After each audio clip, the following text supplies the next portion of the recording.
la majorité des gens, je suppose que cette année tu as pris des bonnes résolutions. Mais es-tu vraiment prêt à tenir ces bonnes résolutions? Parce que je suppose que l'année dernière tu avais déjà pris des bonnes résolutions, mais tu n'as pas réussi à toutes les tenir. J'ai fait une petite recherche pour comprendre ce phénomène. En fait, la majorité des gens prennent des bonnes résolutions, mais seulement 3% réussissent à s'y tenir. Autre fait intéressant d'ailleurs, les gens abandonnent même très tôt, dès le 12 janvier en moyenne, et après ils n'y pensent même plus, ils ont déjà oublié qu'ils avaient pris des bonnes résolutions. Bien sûr c'est peut-être juste une tradition, donc au fond c'est peut-être pour ça qu'on prend des bonnes résolutions et on essaie de respecter la tradition. Ça permettrait d'expliquer pourquoi beaucoup de gens formulent des souhaits et qu'après ils ne commencent même pas à travailler sur eux pour que leurs souhaits se concrétisent. Et d'ailleurs je ne blâme personne, pour ma part avant je préférais dire des évidences du genre réussir dans ma vie pro ou bien être heureux, et ce sont des mots que j'oubliais dans les minutes qui suivaient car de toute façon ça n'a rien à voir avec mes ambitions les plus profondes. Pourtant l'année dernière j'ai réussi à tenir mes 3 bonnes résolutions car je voulais vraiment reprendre le contrôle de ma vie. Pour faire cette vidéo, j'ai fait une petite recherche Google, juste histoire de ne pas répéter des banalités évidentes. Et en fait, j'ai remarqué que la majorité des conseils vont juste t'aider une journée. Le jour où tu vas prendre la décision de changer quelque chose en toi et de passer à l'action, c'est-à-dire le jour où tu vas planifier. En réalité, les seuls conseils qui peuvent être utiles sur le long terme, c'est-à-dire sur toute l'année, ce sont les derniers. Soyez patient, soyez flexible, soyez motivé et évalue-toi régulièrement. Et parmi ceux-là, d'ailleurs, le plus important, je pense que c'est vraiment la source de motivation, car c'est ça qui va te faire passer à l'action chaque jour. Limite, tu devrais passer à l'action dès maintenant pour tester ta motivation, et seulement après tu organises et tu planifies pour voir si ça peut te faire gagner du temps. Car le fait de planifier d'abord risque en fait de te faire perdre du temps, parce qu'après tu risques de ne pas être motivé, tout simplement pour appliquer le planning que tu t'es fixé. Donc, comme sur la majorité des articles que j'ai pu lire, ici notre IA ne nous est pas très utile, parce que la majorité des conseils ne nous seront utiles qu'une journée. Et le peu de choses qu'elle nous dit sur le long terme, c'est-à-dire sur les 364 jours restants dans l'année, est clairement évident ou incomplet. Je reviens rapidement sur la motivation, c'est le conseil qui est le plus intéressant et le plus mal développé.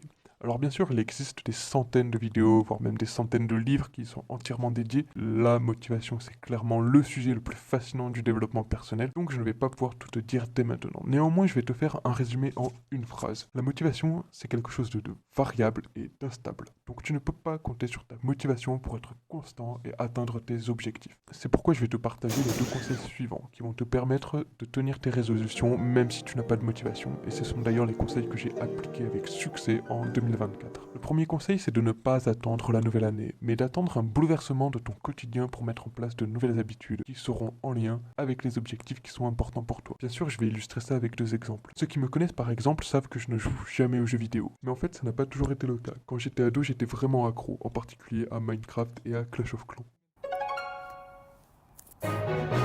Mais il y a eu un bouleversement que l'on a d'ailleurs tous connu, c'est le premier confinement dû au Covid-19. Du jour au lendemain, je me suis donc retrouvé à la campagne, sans connexion internet et sans mon entourage de gamers. J'ai donc décidé d'arrêter les jeux vidéo à ce moment-là. Et je suis tellement devenu accro au temps libre que ça m'a libéré que je n'ai plus jamais rejoué. Bien sûr, là c'est un bouleversement particulier, j'espère que ça n'aura lieu qu'une seule fois dans ta vie. Mais des bouleversements en réalité, il y en a régulièrement, surtout dans la vingtaine. Changement de job, changement d'école, rupture amoureuse, déménagement ou encore une rencontre particulière avec quelqu'un. Voilà, donc ce conseil est valable seulement si tu as des opportunités, mais bien évidemment, tu n'as peut-être pas envie d'attendre. C'est ce qui nous amène au deuxième conseil. Crée toi-même tes propres bouleversements. Donc, comme tu l'as compris, il est très difficile de compter uniquement sur ta motivation pour tenir tes résolutions. Mais ce pic de motivation que tu as au début, il existe vraiment, et tu vas pouvoir en tirer profit, car c'est le moment où tu vas volontairement faire une action irréversible, en particulier une action qui va créer un bouleversement dans ta vie. Je peux te donner un exemple. Je voulais avoir un bon niveau en anglais car j'étais vraiment très mauvais. Et autant te dire que c'était impossible pour moi de faire de l'anglais régulièrement. Je me suis donc engagé à aller étudier dans une université à l'étranger, et là, comme par hasard, même si je n'étais jamais très motivé, j'ai eu un bon niveau d'anglais correct en quelques mois. Le fait de partir à l'étranger est souvent quelque chose de déclencheur qui peut t'aider à tenir certaines de tes résolutions, surtout tes grandes résolutions. Mais il existe de nombreuses façons de créer un bouleversement dans ta vie. Tu peux par exemple faire une année de césure, créer une entreprise, déménager, investir dans une formation. Tu peux éventuellement aussi intégrer un club de sport ou faire du bénévolat. Bref, dans tous les cas, si tu t'engages dans des grandes actions et que tu n'as pas la possibilité d'abandonner, je peux te garantir que tu observeras des grands changements et que tu auras une grande fierté. Donc choisis dès aujourd'hui le bouleversement qui fera de toi la personne que tu veux devenir. Et n'oublie pas de passer à l'action dès aujourd'hui pour le bien de ton avenir.